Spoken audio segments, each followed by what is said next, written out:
Hello, everybody, and welcome to Friends of the Force, a Star Wars podcast. I'm your host, Brad. And I'm your host, Sarah. And welcome to Andor Candor, which is our podcast series all about Andor on Disney+. This week, we are talking about episode number 5, The Axe Forgets, directed by Susanna White and written by Dan Gilroy. And we're so excited. It is just us two this week. I'm here for New York Comic Con, so we're recording without a guest this week. It's just us two. I'm at home. Not at New York Comic Con. So very sad about it. If you are also at home, not at New York Comic Con, I'm right there with you, pal. It's okay. we can experience the FOMO together. Yeah. And if you hear any background noise on my end, just know there is a window on a very busy street. So I'm a little different recording area this time around. So it is what it is. It's the ambiance of New York Comic Con week. Yes. The ambiance. Episode 5, Sarah. We're like almost halfway through season 1 of Andor, which is kind of crazy. It's crazy to think about because part of me feels like, oh my gosh, another one, give us another one, like right now. And then I realize, oh my gosh, just a couple weeks ago, we got 3 episodes back to back to back. But then I'm like, wait a second, that was like practically a month ago. I'm just like, I don't know. I feel, no, actually that was 2 weeks ago. Do you see my problem? I don't have a sense of time right now, which makes this whole Andor experience both feel like it's gone on forever and has been no time at all. And I'm happily living in both of those spaces, if that makes any sense at all. Like I'm here for the ride. I don't know. And it's exciting too, because like most of the people who got screeners were for the first 4 episodes. So I feel like for a lot of people right now, this is like, right. It's weird because it's like, oh, we finally get new Andor, but like we're already halfway through the season, new for them. And so I think it was exciting for a lot of people because this is like new territory for pretty much everybody, regardless of screener or not. Like this is a brand new episode. And we are 2/3 of the way through this arc that's directed by Susanna White, and so far I think Susanna White's doing an incredible job directing. I love that. Again, we're getting more women directors, and Dan Gilroy's writing I think is really on point throughout the arc so far. And I think episode 5, like you and I have been talking about it, it's a much quieter episode, but like my favorite Star Wars is the quiet Star Wars, because I often feel like that speaks the loudest. Like quiet Star Wars sometimes has the most to say. And I feel like that was really evident in this episode, because the whole time, like I think there was this one quote that Vel gives to Cassian, and she says, everyone has their own rebellion. And I feel like that is sort of the thesis statement of this arc. This arc is trying to explain to us like why everybody in this group fights, what they're fighting for, and like what they believe in order for like this eventual episode 6 climax to have emotional resonance with us, as well as like to move Cassian's story forward, I imagine. So it feels like we're getting to a place where everything's going to feel really earned. And I like that we're in this model where it's like, the first 2 episodes of the arc build up the story. And then that 3rd episode of the arc, which in this case is like episodes 3 and episode 6, I imagine episode 6 will follow the same kind of big action set piece that propels the story forward, but it's like also really visceral and really exciting. Oh, yeah. But you experience those emotions because of the strength of those first 2. Right. Do you kind of feel like that's where this episode's like achievement is, and just the storytelling?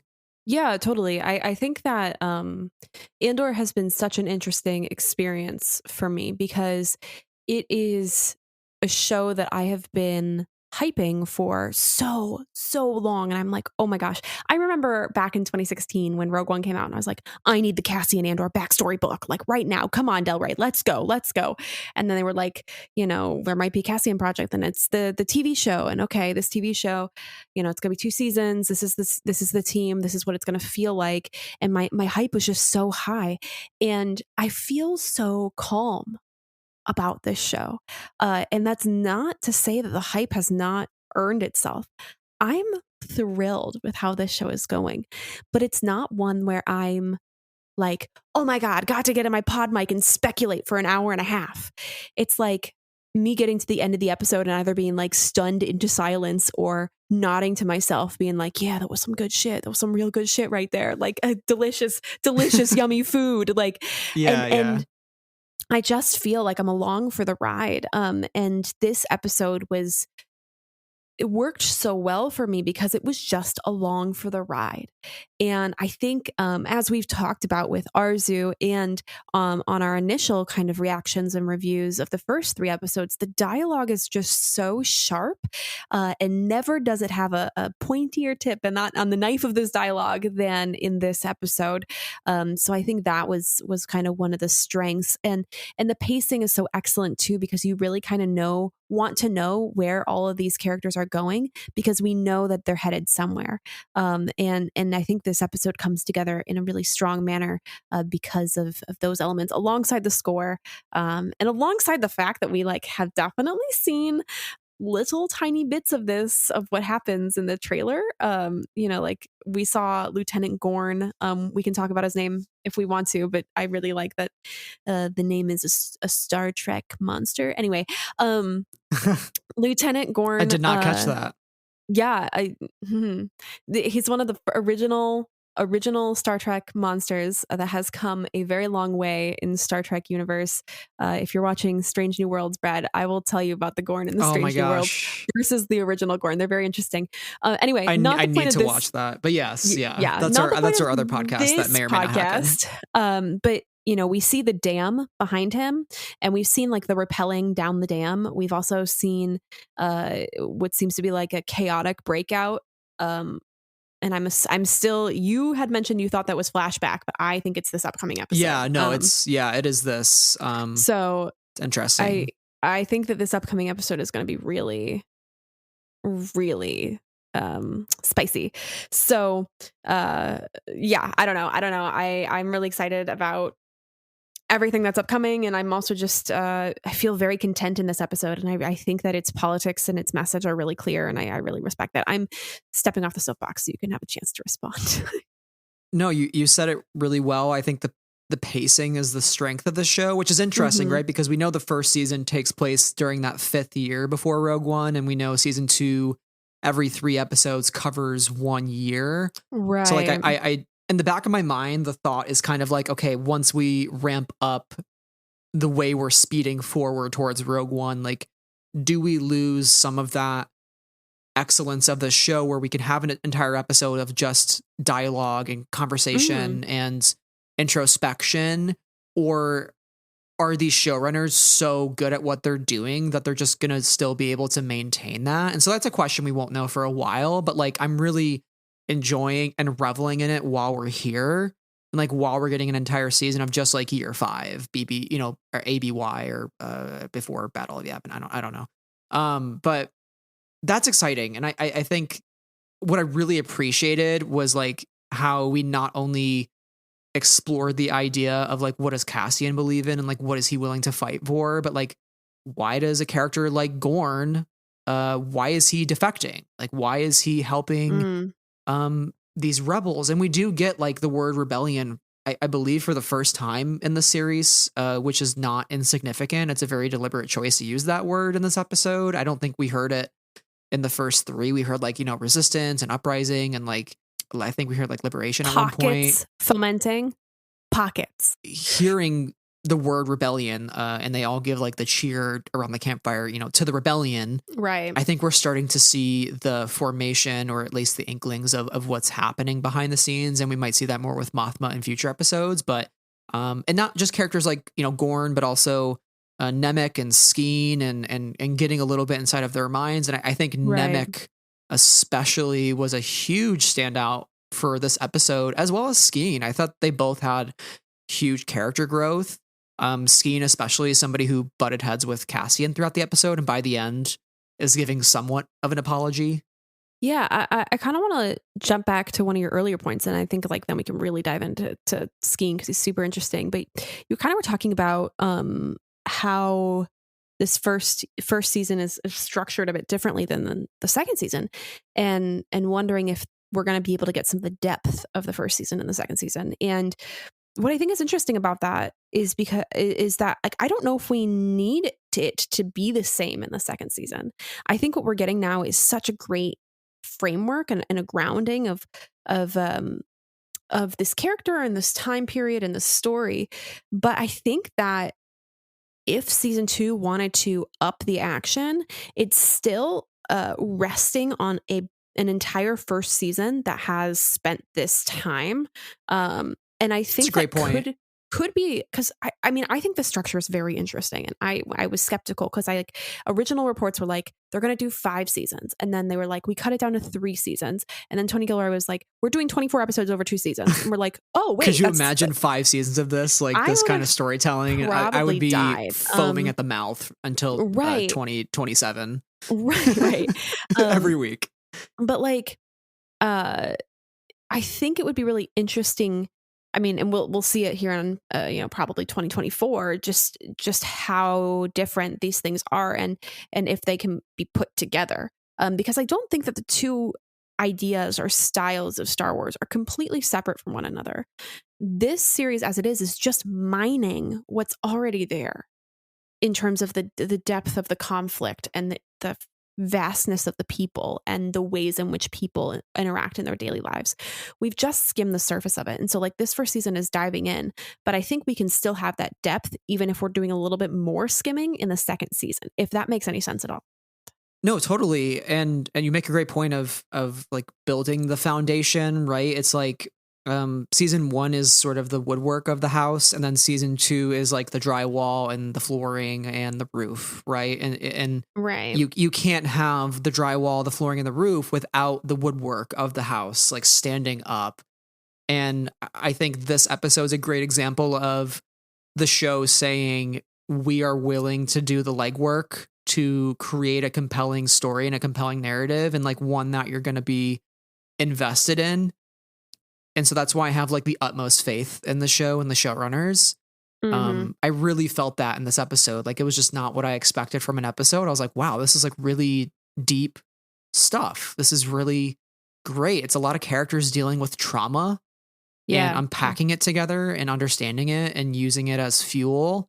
And I'm like, yeah, if this show is willing to put in the legwork to like get to a point where they can skim a year every 3 episodes, like more power to them. Like, I think some shows like can't pull that off. I'm not even talking just Star Wars, but just in general, like time jumps are a difficult thing. But if you're willing to, again, put in the legwork and do the hard stuff and write some really brilliant stuff, like it's going to work. Episode 5 is just an example of that too.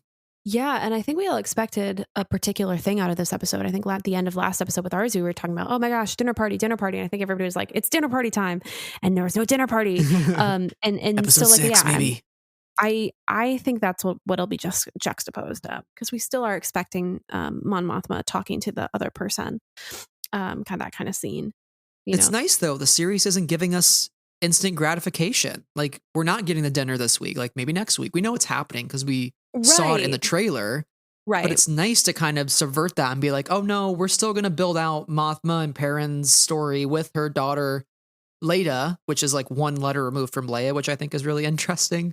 I don't know if that's intentional, but I'm like, she's going to know a Leia in her life as well as a Leia. Right. It's very close. Oh, wait, I have an idea. Do you think that gives her more of she reminds me of my own daughter in terms of her name? Oh, maybe. Because I know from Princess and the Scoundrel, we know Leia kind of feels like Mothma looks at her as a daughter, whereas like Leia feels like they're more friends, like sisters in a way. Right. So it is interesting. Because I mean, she is older than Leia as well. I mean, she's Padme's age essentially. Yeah. But yeah, it was cool to like just get another look at Mothma's life as a mom in this episode before like understanding Mothma as a rebel in the next episode at the dinner party, right? Making a proposition to somebody to say, hey, nobody's looking at what I'm doing behind the scenes. Join me. Right. And we understand like she's not only an enemy in the political sense, like she's an enemy within her own house.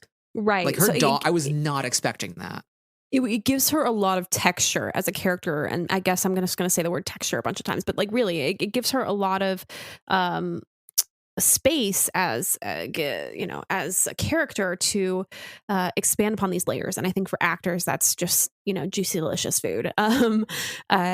and it's so interesting because it really illuminates the walls she has to build and the masks she has to put on, even for the people she should ultimately be closest to in her life. It's brutal. And clearly, clearly, not cruelly, but perhaps both.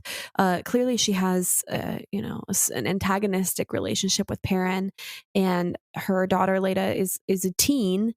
So there's a young teen. And so there's a sense that she has an antagonistic relationship with her daughter because she's a teen, but also because she's on dad's side, which is objectively bad. So like there's kind of two layers there, and it's like how does Mothma even express herself as Mon, the mother senator person, right? Like how does she even go about expressing herself? And that's probably why she leans so hard into the rebellion, is because that's an outlet for her true beliefs, her true sense of self.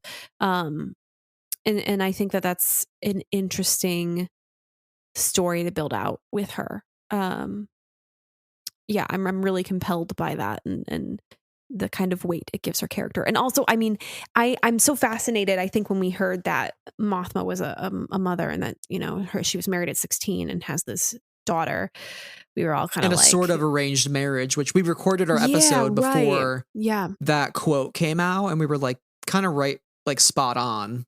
In terms of like the Shrindrillin traditions, and her being a mom and married at 16, I was like, wow, I wish we had known that when we talked about it last week, because we were wondering like why Perrin, like why this guy who would rather take the expressway and get home as fast as possible to not be in the same car as this person that he's married to. Like this is a very divided it's a house divided, like very very, very badly. Right. And it paints an interesting picture. We often talk about motherhood in Star Wars and the lack of mothers in Star Wars at all. Not only, as mother figures, maternal figures, but simply as people who are moms. And so I think that Mothma's place within that context is very interesting. And I'm just so fascinated to see how that will continue to develop over the rest of the season and into season 2, as we kind of get to learn more about her and spend more time with her character as it relates to the rebellion. So I don't know. I'm in for whatever we have in store for Mon Mothma, because I just think she's great. She's awesome. I love that. I know. I think it was Tony who said like episode 4 is when you're really going to rethink what you know about Mothma. And I think originally maybe we thought that was like, ooh, controversial Mothma. Like, are we going to look at her differently in a controversial sense? Or is it just like a newfound appreciation for who she is? And I think it's just like oh shit, like she's dealing with some really hard stuff. Like you're living in a toxic environment, like your own family, who's supposed to be your support system, especially during times of fascist government regime in power, and you're like serving in the government. Like, they should be your backbone. They should be the people that are by your side. And like, right. She not only has to put on that face, leaving her home, but like inside of her own home, because there's enemies around every corner. And while we're talking about moms, can we talk about Syril Karn and his mother here for a couple minutes before we move back to Aldhani? Skeen and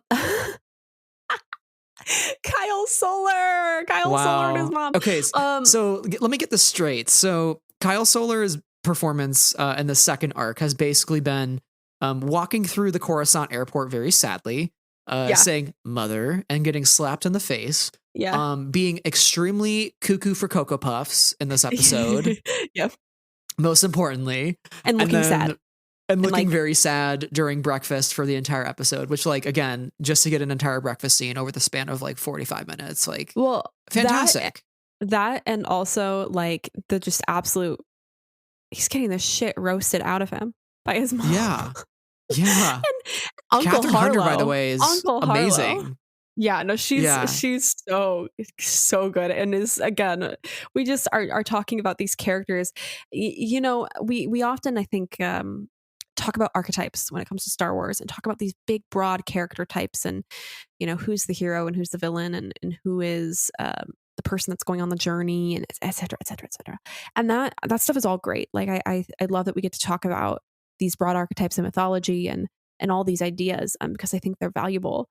But what I love about this show is we're getting characters that are played with such specificity. Like, like, you know, that mom, you know, right. You know, Nemik, you know, somebody who's been beaten down, you know, as hard as Syril has, and has that kind of determination despite it, you know, whether they're in the right or in the wrong.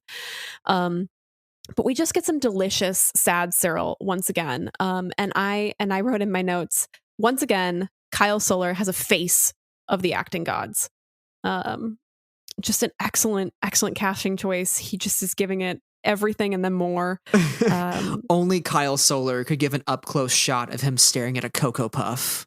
Incredible on a work. Spoon, it looks like, or holding it between his fingers. Yeah, that's why they pay him the big bucks. But yeah, just the back and forth between these two characters. Again, the dialogue is so good. How his mom is going on about Uncle Harlow, and you know, we got to call up Uncle Harlow to figure this out. And I just like, this is so good. Yeah, so I just love the setting and the mundaneness of his scenes in this episode. Yeah, and he still clearly has an obsession with Cassian. Like, Cassian, for him, is the one who got away. It's the one who he went after and made him look like a fool, gave Morlana over to the Empire, you know, on the Empire's own power play, essentially. And then he is sent packing home, living with his mom again. And he is out of a job. He's now going to have to get the help of his uncle. It's, you know, the nepotism of it all, per se, of, oh, you know, I lost my job. Let's have Uncle Harlow get me one. I want to know more about Uncle Harlow. Yeah. So it's all very interesting.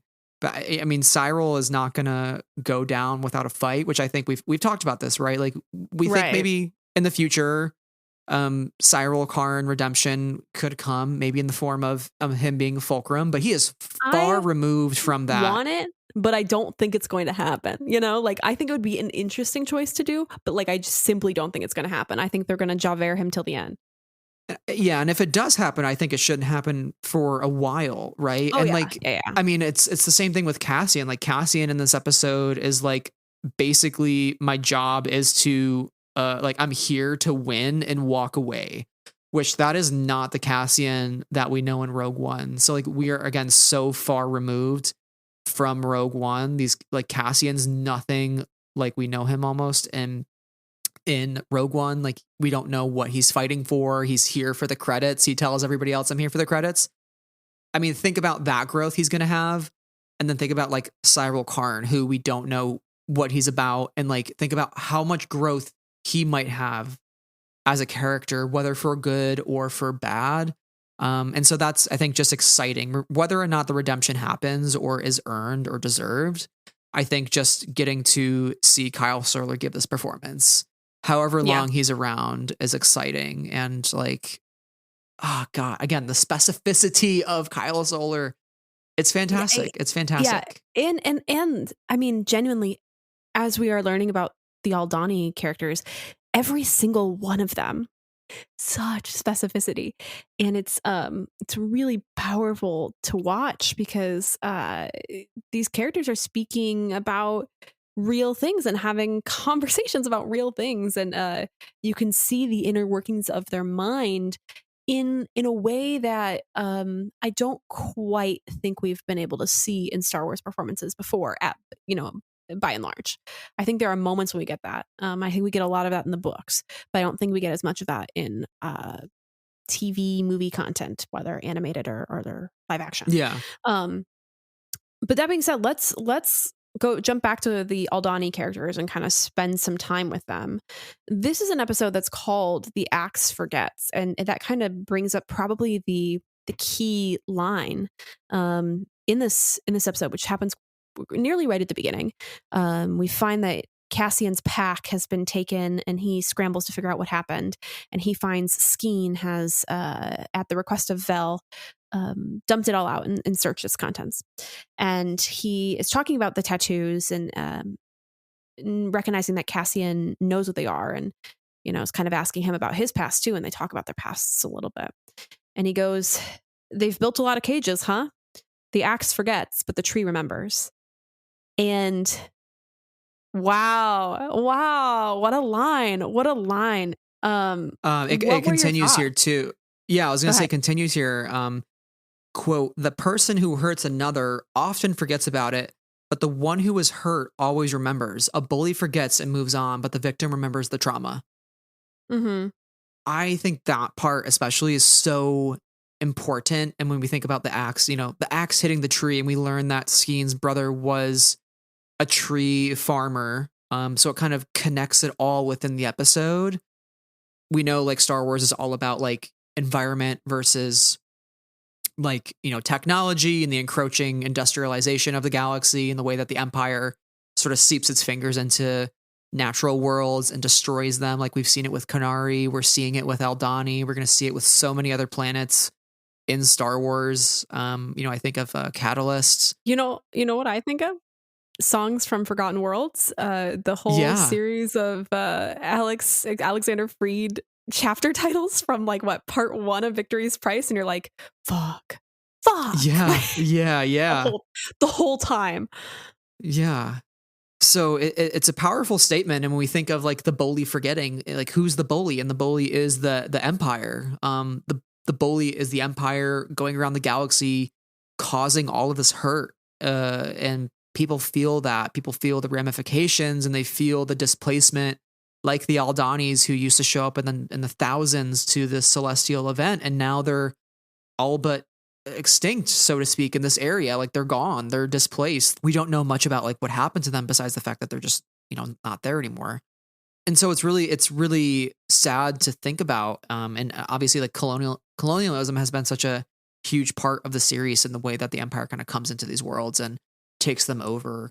And I think this line especially just goes to show how Skeen views the Empire. Like when we learn he lost his brother, he says, I always hated the Empire. I don't really know what to call how I feel now. Which, like, oh God, I mean, it would have been really easy to say like, oh, I used to hate the Empire, but I hate them even more. Like, that's certainly a choice in writing. But to be like, I don't even know how I feel, and to have a character be vulnerable to say like, I don't know what I'm feeling. Like, I don't even know how to describe how much I hate the Empire, takes that to a whole nother level, right? When you can't even describe the feeling of something, but because you can't describe it, that's how much it hurts. And I thought that was a really Right. powerful statement from Skeen, who again is the tree in the situation, and the Empire is the axe. Right, but I think the thing is that everybody is the trees, right? Yeah, And yeah. when he says they've built a lot of cages, those are not just physical cages where Cassian and Skeen found themselves in years past. Um, these are mental cages. These are you know, oppression that you can't even quite see, as well as something that there's a tangible reminder of, because Skeen has these tattoos that clearly depict, or the one is like a barcode, like clearly given to him by the Empire, from what I can understand of it. And what does that take you to? Not it's so difficult to kind of bring in real world history and Star Wars and kind of equate them one to one, because of course that's not the situation. But when I was watching this episode, I immediately was reminded of Holocaust tattoos and the way that Jews in the Holocaust were given an individual number. And that really felt like that when we saw Skeen's kind of chest barcode tattoo. And the other one it said "for the hand," which I thought was interesting because we're now talking a lot within High Republic Phase 2 of the Path of the Open Hand, I think is the name of Oh the my religious gosh, I cult. can't believe you thought of that too, because I had the Um, exact same thought. and honestly, these things might not connect at all, but I just thought it was Yeah. compelling that it was called that when he referenced that tattoo, he said that phrase. But yeah, I think that these cages are not simply physical.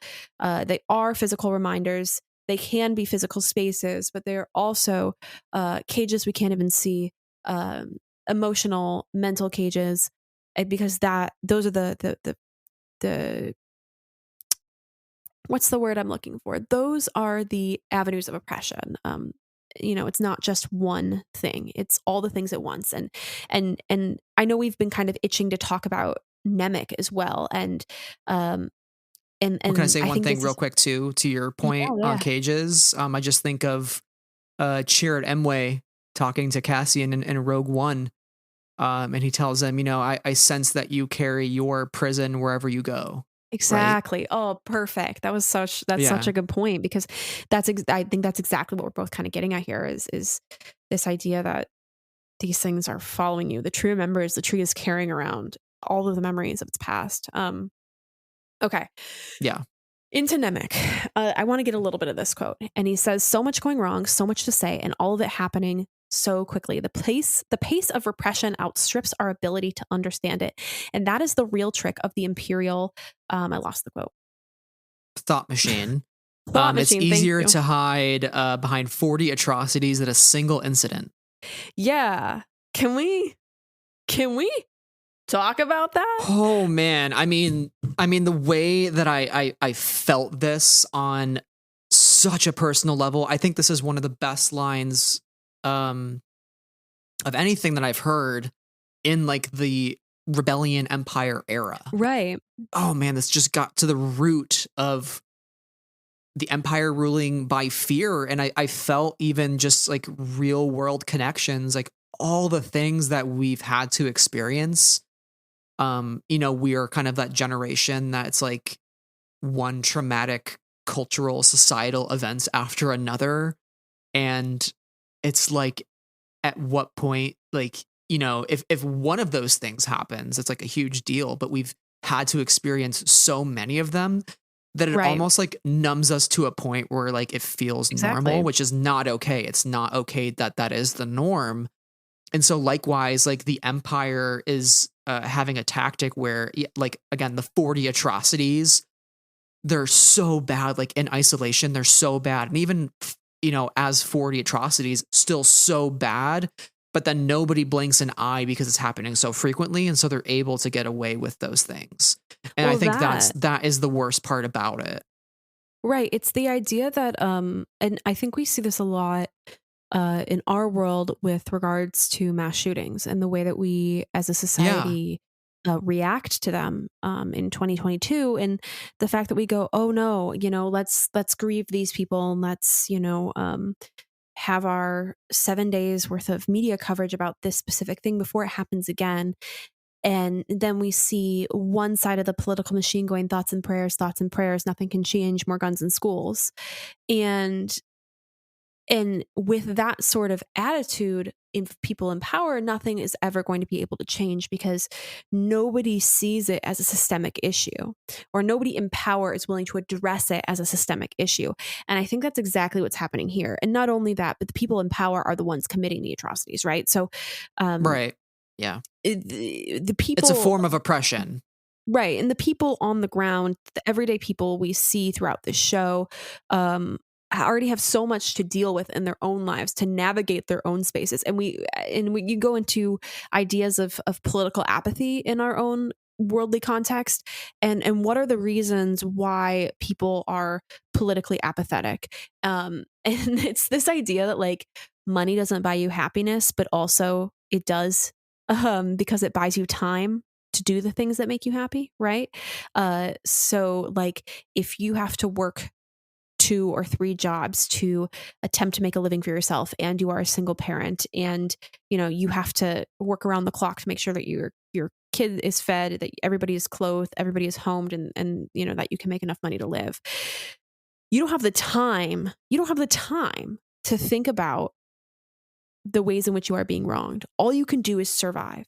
And I think that is the state in which the galaxy's individual everyday citizens are experiencing right now. All they can do is work to survive their everyday because their lives are stressful, their day to day is stressful. There's more things going on with the government. The government in the empire has a larger hand in their day to day lives. There's more surveillance, et cetera, et cetera, et cetera, whatever. And so, who has the time to be thinking about solutions on a big scale when nobody has the power or even the brain space to consider that. And I think that's why we see so many pockets of rebellion at this period of time, because nobody's been able to come together because of the oppressiveness of the regime, and because everybody's dealing it with their own way. As you said about that Vel quote earlier, everybody has their own rebellion. And it's interesting too when you think about Dedra in this episode, with her one counterpart, and he's like, everything is too random to be random. When I think in reality, like, they think all these things are connected and they're trying to connect the dots, but I think really, like, it's just the fact that people across the galaxy are rebelling. Like, these things are not necessarily connected in the ways that they might think, because there are those pockets. Like, the pockets are not, the pockets are eventually going to become one large pocket that is the rebellion. We know we don't get to that point until Mothma gives her big speech after the Gorman massacre in Rebels. Like, she gives that big speech and all the people show up, right, and we're in hyperspace. 3 years out from there. Yeah. So it's fascinating to think of it in that way. And I do want to mention too some of the incidents that they do mention. There's the castle incident, which I think is a reference to Solo. I'm dead serious. I think that is a reference to. I know you're serious. I'm smiling. Isn't that kind of fun though? Like, if that is, I think that's a reference to them stealing the coaxium and it's falling into the hands of Saw Gerrera, like in Enfys Nest and those rebels, because we know that Enfys gives over the coaxium to Saw in the Solo novelization epilogue, right? And he's with baby Jyn Erso, young Jyn Erso. There's Fondor. There's targeting consoles that were stolen from Jakku. Proton warheads. I thought that was interesting. Yeah. From base Cat. I don't know if I wrote that down correctly. And then the Steerguard Starpath. And they think, Dedra says they never climbed the same fence twice. So obviously it's the same group hitting up all these different places. And like, maybe it is, maybe it's not. But I think in reality, they just underestimate the Nemiks that are out there who recognize that Imperial thought machine and who want to rise up against it. They have their manifesto. And they said, I'm done with oppression. I'm done with fascism. I'm done feeling the weight of that heel, that boot heel on my neck at all times. Like, I've had enough of it. Right. And it's when he tells Cassian, like, the surprise from above is the least surprising. It's the one from below that will actually shock them. And I think they're so focused on the above. It's why they have those TIE fighters, flying around. And by the way, the TIE fighter sound effects continue to be supreme. The way they are not abusing TIE fighter noises in the show. They're making it so intentional and so scary. Terrifying. You feel like you're on the ground with them, and you feel the fear of, like, do not get caught by the TIE fighter. And so I just have to, hats off to sound design on the series, because it's just so intentional.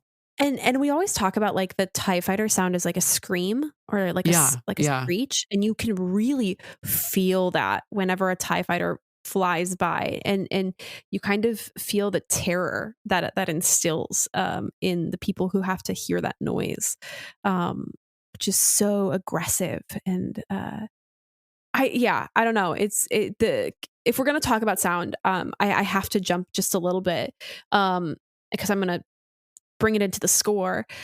This entire episode is really about the moment before, right? It's about the moment before. Actors often talk about, like, okay, if you're going to do a monologue, you have to imagine the moment before you start saying that monologue. And like, what is your character doing? And you have to get into the headspace before you launch in your monologue for, like, an audition or whatever. And this whole episode is like that idea, but if it were an episode, like, everybody is on the precipice of the action that they're about to take, their grand statement, their next big step. And it really comes together through the soundscape put together in the score at the end, where there's this beautiful kind of, like, ticking, sweeping strings, and we get the montage of each of their characters, like Syril staring at the hologram of Cassian, and the flame being waved, the sign, and Mothma kind of, like, returning home. This is the moment before, and I think that sound kind of makes us feel really whoosh, like into that story, and really brings us along for that journey in a way that I felt was just really beautifully done in this episode. And it brought this episode together in a way that made a lot of sense for me with that score. I am just so excited to like dive into the score and re-feel all of the feelings I feel when I watch these episodes, because Nicholas Britell writes with such feeling. And it, I know nobody who writes exactly like he does, and it's so fascinating to me that we are getting this kind of sound in Star Wars. Because while the John Williams music makes me feel things, it exists outside of the characters. If that does that make sense? Yeah. Like the way I feel when I listen to the Imperial March is not the way I feel about Darth Vader, or like the way that I feel when I listen to Across the Stars is not necessarily the way that Anakin and Padme feel about each other. But when I listen to the music of Nicholas Britell, I really feel like I am feeling the feelings of the characters, if that makes sense. And well, I think that's why I had such a reaction to episode 3, because you get that final montage exactly. with that music, and you're like, exactly. oh, I feel what they're feeling. Yeah. And I think like we can kind of get close to that feeling, but I think for John Williams, like he's trying to give us a sense of the feeling and not the feeling itself. And that's not a detriment to his work. I think his work obviously he's my hero. Like he's the best, the greatest of all time.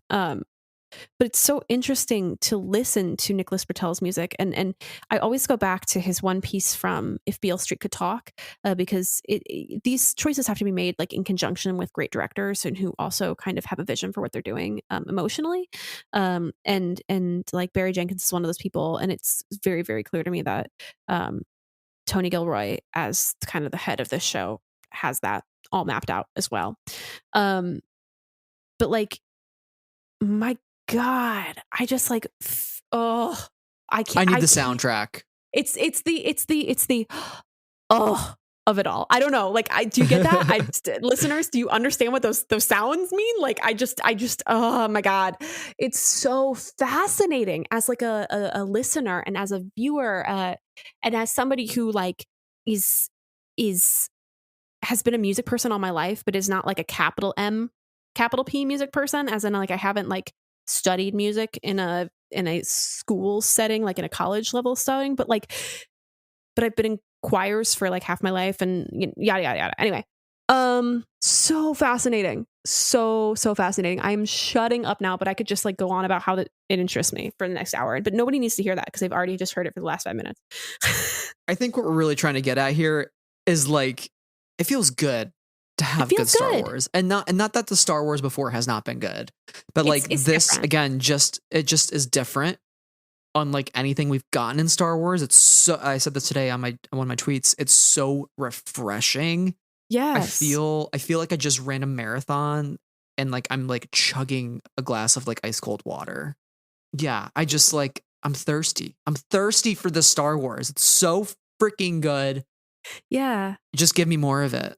I can't believe we get like 24 episodes of this total. Right. It's crazy. And it's fascinating because we love Obi-Wan, you know, like, yeah, we loved Obi-Wan. And we suspected we were going to have our pants blown off by this series even more. And we were right. Like, it's tapping into a different, these two series are tapping into, I think, a different emotional centers of us. Right. Yeah. Right.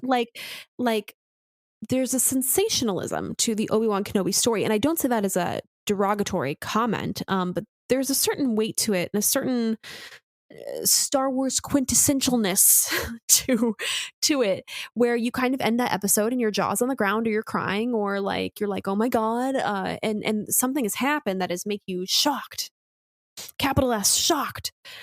And there's nothing wrong with that, because I think that show is quite successful, and I love it, and it makes me cry. But this is just tapping into a completely different emotional space in my brain where I feel like intellectually curious by this show, but not in a way where I feel like I have command over it. Does that make any sort of sense?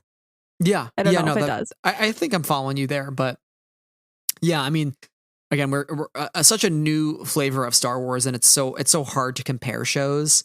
But I think it's worth saying that I think the show is doing what it's trying to do most successfully. Like what its aim and its goal is as a show is different from what Obi-Wan's aim and goal was. And I think Obi-Wan was very successful in being what it wanted to be. And I think Andor is also a show where it's doing what it wants to do very well, and it's achieving it properly with the right vision and like with the right story and like dialogue and cinematography and music. Like it has all the right ingredient. It's like it followed the recipe that it wrote on the back of the box for itself, and it's like hasn't made a mistake yet. Like it's like, oh, measured all the portions correctly, it's cooked it properly, the right amount of time, right? And so it remains to be seen if there's any hiccups along the way with that recipe. But I really don't see that being the case. I'm just in such awe of the series, and like it feels like really good to have a pretty unanimous opinion of sorts like across the fandom. It seems like people are really clamoring for the series. Yeah. So, and I think as we start to wrap up here, I know we're approaching the hour mark. Did you have any final thoughts before we get into our Andors? Oh my God, I didn't even prepare an Andor. I thought about it before I started the episode, and then I didn't do it. Okay. My odds and ends are Deidre has an incredible scowl. Oh, you're doing an odds and ends as well. I'm doing an odds and ends before I do my ands and ors. Oh man. So it's a Deidre double whammy. Yeah. Deidre has an incredible scowl. Excellent casting there. And Cassian says, "Of course I'm afraid, but there's a difference between fear and losing your nerve." Thought that was really interesting. Great line. Great quote. Mothma's hair towards the end of this episode is very interesting because it's kind of like a merge between the style that we will ultimately see her have in later time periods, but also the very classic modern kind of style she's been styling with now. Just thought that was an interesting comment. Also, manifesto. The definition of manifesto is a public declaration of policy and aims, especially one issued before an election by a political party or candidate. Quote, a manifesto for gay liberation. Thank you, Oxford Languages Dictionary via Google. I think the people just need to know the definition of manifesto. That is all. I agree. Yeah, I think that's important. Very important. Nemik is on the right side here. So I don't have any odds and ends, but I think we can go into our Andors. So in case you missed last week, our Andors, so we have, I liked X and Y. And then our or is, do you like X or Y? Yeah. So we have like a little bit of both. Okay. Best way I can describe it. We like puns here. We like to be silly. And this is the best way to do that. We need like a bit, so, we need like a bit. We need a bit. We got to commit. We got to commit to the bit. We're still trying to live up to the Niku Nirvana days. Right. Yeah. We're really embracing our roots here at the podcast. Exactly. When me and Sarah started doing these together, these TV recaps. 1,000 years ago. Okay. I am asking you to give me your ands and ors. Okay. I haven't given any thought to it either, because I've been out all day and I saw Paddington 2 today instead of preparing for this episode. In theaters, by the way. Great stuff. Okay, so my so this episode, I really loved a small moment that kind of gave way to some queer representation in Star Wars. Cinta and Vel together. Skeen says, she's already sharing a blanket, and we get a shot of, Cinta walking away from Vel's tent. So I know Queers Watch tweeted about this today. Lesbian couple in Star Wars. We love it. That's not just a 2-second kiss in the background that you blink and you miss it.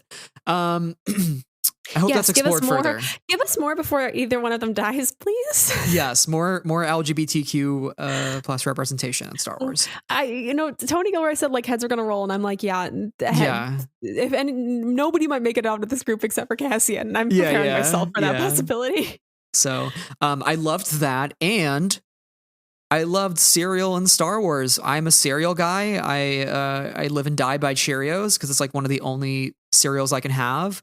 But I just love that, Syril Karn comes home from his unemployment, and he immediately his mom makes him cereal, Cocoa Puffs with blue milk.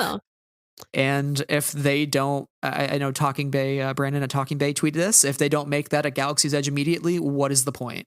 Exactly. In his words. So I agree. So those are my two ands.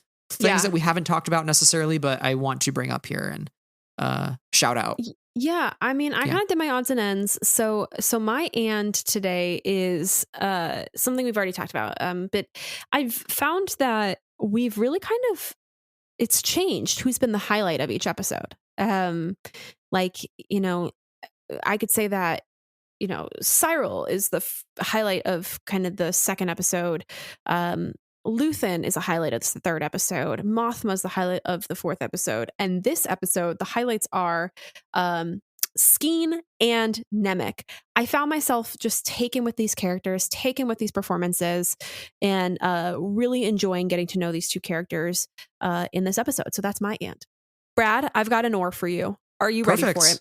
I am so ready. Do you take your space Cocoa Puffs with blue milk or with green milk? Ooh, that is the question of the hour, isn't it? Unfortunately, I'm deathly allergic to the blue and green milk at Batu at Galaxy's Edge, so I haven't been able to try either. Oh my god, like what a story that was, but I'm really glad you're not dead. Yeah. Ooh, sheesh. It was I'm gonna have to say blue milk as a UMich alum. Mm-hmm. Okay. Always and forever go blue. So that's my easy answer. All right. Yeah. What about you? Now you gotta give me blue milk or green milk on your cereal. Blue milk. Yeah. Okay. But actually, cool. No milk. I might sound like a crazy person. Dry cereal. I really like some good dry cereal. Yeah. Okay. Judging you a little bit, but I will say I used to eat like. Okay. I just don't love soggy cereal. Cinnamon Toast Crunch I used to eat dry. I think it was weird. I would eat Cinnamon Toast Crunch and then I have a glass of milk on the side. Yeah, that's totally fine. But, you know, but then you just don't want your cereal to be soggy. You don't want it to fall apart on you. It's kind of gross. Although, have you ever had ice cream, cereal ice cream, where they, you know, they put the cereal in the milk and they let it kind of get into the milk, and then they take the milk out and then they make it into like a popsicle. That's a very or ice cream. And it has like the ice cream has all the flavors of the cereal. That is a thing that happens. I don't have think not I tried like it. That. Yeah. I don't think I like that. Well, you know what we did like? We liked this episode of Andor. And we talked about it for 50-some minutes. You didn't give me an or. You got to give me an or. That was your or. I thought we were just sharing the or. I can give you a new or. It might take me a second. I feel like we got both do an or. Okay. Unless you don't want to think of one. Unless you don't want to use your brain cells. Yeah. Let me think. Okay, use some brain cells. Brain cells. Brain cells unite. Okay, I got a great one. For you. Okay. You're Mothma in the scenario. Would you rather take the expressway, get home as quickly as possible so you have to share the same space as Perrin, or would you rather take the scenic route, the back roads, the longer route, so you have more time to roast him and talk mad shit in an enclosed space that he can't escape from? Wow, that's a good or, but my answer is quite obvious for myself, and that is get out of the car with the unsafe man. Yeah, valid. That is totally valid. Yeah. Bye. I feel like Mothma could have roasted him easily for like another like 20 minutes. I would have gladly watched. I'll roast him in my mind and then like go to my office when I get home and close the door and be like, F you all, bye. Mothma probably has a burn book, like Mean Girls. Honestly, good for her if she does. Yeah, she deserves it. Good for her. Which, by the way, I know we didn't talk about Luthen Rail. Not that Luthen Rail is connected to Mothma's burn book for any reason, but I do love that we end the episode on Luthen, very stressed out father, like trying to be like, are my kids okay? Or is my whole crew okay? Like, are they going to be okay? And Kayla's like, hey, it's all right. Whatever happens. It's out of your control. I feel for him. And I think his time is going to wind down in the next episode because he realizes he is too connected to the mission. So yeah, that was our and or segment. Join us next week for more shenanigans and more discussions on Andor episode 6 when we talk about the finale of this 3-episode Susanna White arc. Listeners, thank you for being here. As always, we enjoy having you here on Andor Candor. If you want to hear more of our thoughts on Andor and all other things that we think about on a daily basis, you can find Sarah and I. Yeah, BTS. You can find Sarah and I on Twitter, Letterboxd, Goodreads, Instagram, you name it, as well as the podcast on most of those same socials as well. I am here again at New York Comic Con, so I think this episode will be going out like Thursday or Friday. So stay tuned throughout the weekend for any updates on Lucasfilm Publishing and the High Republic and any other Star Wars updates coming out of New York. Yeah, we'll be back talking about High Republic very soon. Huzzah! We also have a Patreon where tiers start at just $1. And for $1, you get a newsletter, which I'm putting out a new one very, very soon. And other like schedule stuff content. So we are just really grateful to all of our patrons who chip in $1 or more. And they are Amy, Brian with an I, Brian with a Y, Cheryl, Clay, Danny, Davis, Dylan, Huang, Jen, Knights of Ren, Leanne, Levi, Lucy, Lindsay, Randy, Rob, Saber Bouquet, Skytalker, Steven, Travis, and Tom. Thank you all very much for your support. We appreciate you all, and we appreciate everybody who takes the time out of their day to listen to one of our podcast episodes. So thank you very, very much. Yes, absolutely. We hope you keep coming back for more every week here at Friends of the Force on Andor Candor. We thank you all. Have a great weekend. And until next time, may the Force be with you always. Bye.